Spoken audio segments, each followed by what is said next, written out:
Olá, tudo bem com vocês? A BMW viveu momentos obscuros em sua história.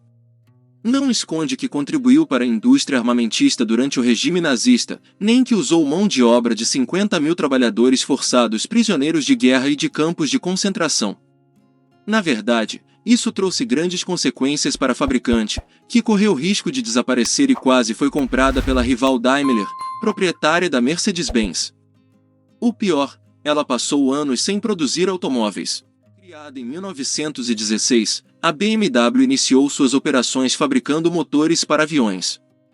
Após o fim da Primeira Guerra Mundial, expandiu seus negócios para a fabricação de motores de motocicletas, equipamentos agrícolas, itens de cozinha e freios para trens. A primeira moto, batizada R32, seria lançada em 1923. Mas apenas em 1928 a BMW teria seu primeiro carro, o que só se tornou possível com a compra da Automobilwerke Eisenach, a cerca de 400 quilômetros da sede da empresa, em Munique. A Automobilwerke Eisenach havia sido a segunda fabricante de automóveis fundada na Alemanha, a primeira foi a Daimler-Benz, e àquela altura vendia o Dixi, o Austin 7 inglês produzido sob licença. Ele passaria a se chamar BMW Dixi antes de ser atualizado para se transformar no BMW 315 PS, em 1929. Em 1930 a fábrica de Eisenach passou a também produzir motos, com o lançamento da R35. A partir de 1933 surgiriam carros maiores, desta vez com o projeto BMW, como o 303, o primeiro com a grade dividida em duas partes, como a usada até hoje, e seus descendentes, 315, 319, 320 e 321, além dos cupês 327 e 328, e dos médios 326 e 335. A produção de automóveis foi interrompida em 1941, quando a BMW passou a concentrar seus esforços na fabricação de motores para aeronaves e de motocicletas, com sidecars, inclusive, para as forças armadas da Alemanha nazista. Neste período de guerra a BMW também esteve envolvida no desenvolvimento de protótipos dos primeiros motores a jato.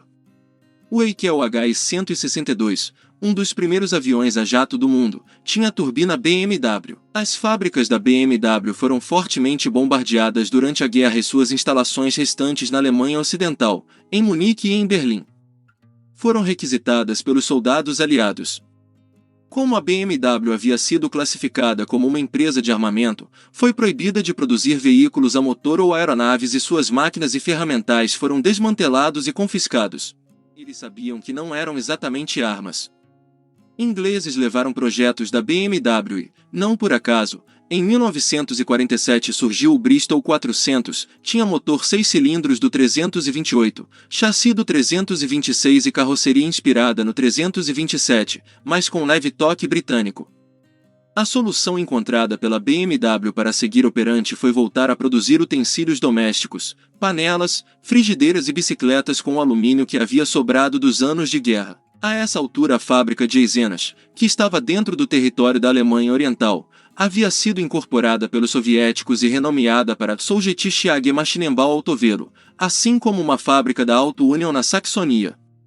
Houve rumores de que todo o maquinário e os projetos seriam levados para a União Soviética como parte do pacote de reparações pós-guerra. Mas os soviéticos retomaram a fabricação de automóveis ainda em 1945, 2 meses após o final da guerra. Isso, mesmo que 60% da unidade tenha sido destruída durante o embate.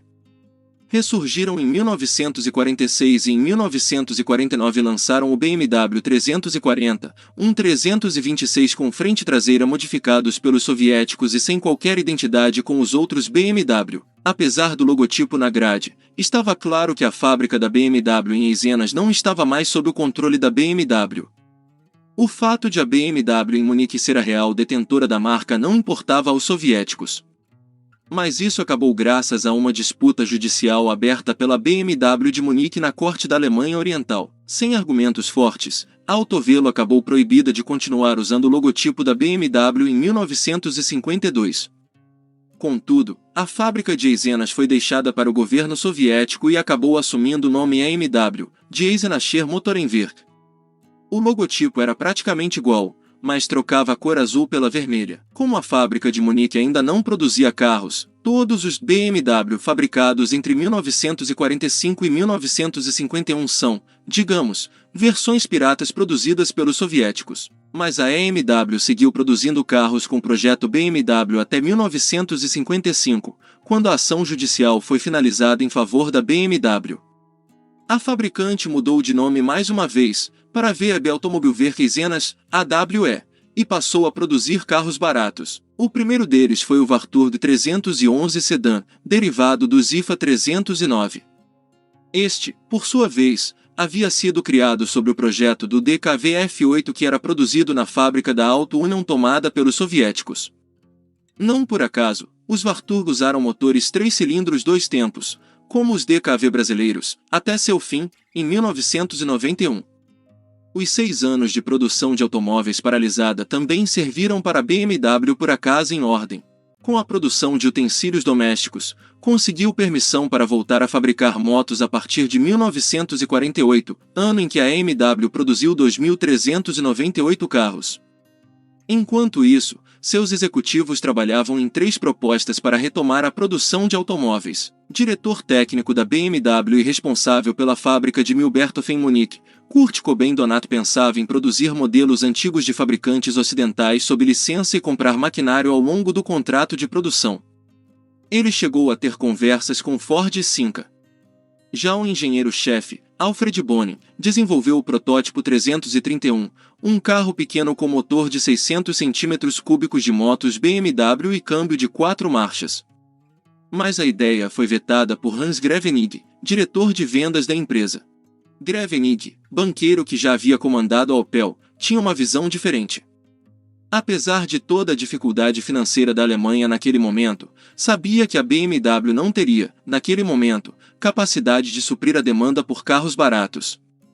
Em sua visão, a fábrica de Munique, desmantelada e que nunca havia produzido automóveis, se sairia melhor produzindo carros de luxo em ritmo mais lento, porém com margens de lucro maiores.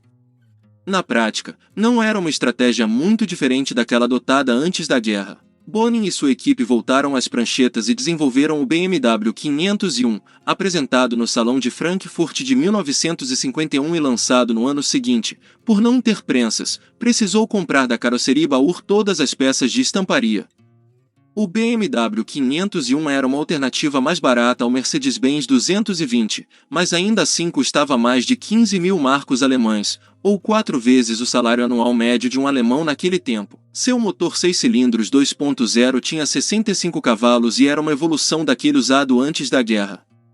Para chegar aos 100 km por hora demorava quase o tempo de um comercial de TV, 27 segundos. O BMW 502, com motor V8 2.6 de 101 cavalos, surgiria em 1954. Apenas em 1955 a BMW começou a produzir carros baratos. Seria o Isetta, Home Isetta no Brasil, um microcarro fabricado sob licença mas com detalhes próprios da BMW, como motor oriundo de motos BMW. Era praticamente a fusão das ideias de Donato e Bonin. A história poderia ter seguido feliz, mas no final nenhum dos 3 executivos estavam exatamente certos. Os carros de luxo não venderam tanto quanto se esperava e as pequenas margens do Isetta não foram suficientes para segurar o caixa da BMW, que entrou em uma séria crise financeira em 1959 a ponto de quase ter sido comprada pela Daimler-Benz. Àquela altura, a BMW já havia apresentado em Frankfurt o BMW 700, um compacto com motor 650 cm3 traseiro e versões salão e coupé. Logo após o evento, as 2 versões somavam mais de 25 mil pedidos. Ele prometia ser um sucesso. Acionistas conseguiram evitar que o conselho de supervisão da BMW efetivasse o negócio com a Daimler. Em seguida, Harald Kudd e seu meio-irmão Herbert Kudd injetaram uma enorme quantia de dinheiro na empresa para evitar o pior. Dizem que o aporte dos Kudd foi determinante, mas o sucesso do 700 também ajudou a BMW a se estabelecer. Tanto no automobilismo, com sua versão base e com o esportivo 700 RS nas lojas, o BMW 700 se saiu muito bem. Sua produção foi encerrada em 1965 com mais de 188 mil unidades produzidas. Naquele momento, a BMW deixava de apostar em carros baratos para apostar em sedãs e cupês intermediários da chamada Neo E-Classe, que sustentariam sua boa imagem no automobilismo. Estratégia acertada, os Neo E-Classe dariam origem à Série 5 nos anos 70. Na mesma década nasceriam, também, os Série 3 e 7 para completar a família. Parte da fábrica da BMW em Eisenach foi transformada em fábrica da Opel. Durante o processo de unificação da Alemanha, a BMW anunciou a construção de uma nova fábrica em Eisenach. A unidade se tornou responsável pela fabricação de peças de estamparia e carroceria especiais, principalmente de alumínio, para a BMW e Rolls-Royce, além de maquinário e ferramental para estamparia. Até hoje os herdeiros do Scania detêm 50% das ações da BMW. Se gostou, compartilhe, deixe seu like e se inscreva no canal e não se esqueça de ativar o sininho das notificações para não perder nenhuma novidade. Muito obrigado por assistir.